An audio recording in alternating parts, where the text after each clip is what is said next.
જામનગર જિલ્લા જેલમાં ગેરકાયદેસર રીતે મોબાઈલ ફોનનો ઉપયોગ થતો હોવાનો પર્દાફાશ થયો।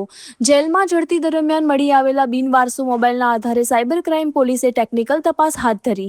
તપાસમાં કેટલાક કેદીઓ મોબાઈલનો ઉપયોગ કરતા હોવાનું સામે આવતા તેમની સામે ગુનો નોંધી કાયદેસરની કાર્યવાહી હાથ ધરવામાં આવી।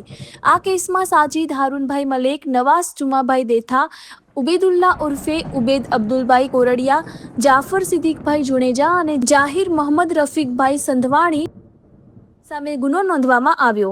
પોલીસ દ્વારા સમગ્ર મામલે વધુ તપાસ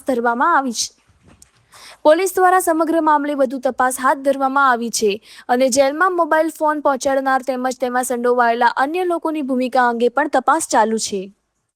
આદરણીય રેન્જ આઈજી શ્રી નિલીપ રાયસર તેમજ પોલીસ અધિક્ષક શ્રી જામનગર શ્રી મોહન સૈની સાહેબ તેમજ મદદનીશ પોલીસ અધિક્ષક શ્રી પ્રતિભા સાહેબના માર્ગદર્શન હેઠળ જેલમાં મળી આવેલ બિનવારસુ મોબાઈલનો ઉપયોગ કરતા ઈસમોને પકડી પાડવા તેમજ જેલમાં ગેરકાયદેસર રીતે મોબાઈલ ફોનનો ઉપયોગ રોકવા માટે બિનવારસુ મોબાઈલો જપ્ત કરવામાં આવે છે તેમજ વારંવાર રેડ કરવામાં આવે છે।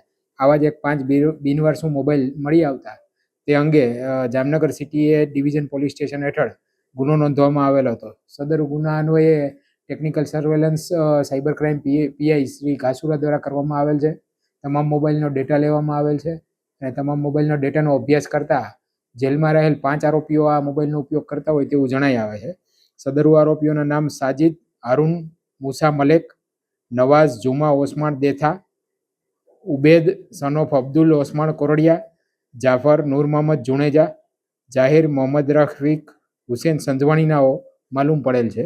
આ તમામ આરોપીઓ છે એને જેલમાંથી હાલ અમારા કબજે લીધેલ છે અને આગળની કાર્યવાહી ધોરણસરની કાર્યવાહી અને જે કાંઈ નામદાર કોર્ટની સૂચનાઓ હશે એ પ્રમાણેની કાર્યવાહી હાલ હાથ ધરવામાં આવેલ છે।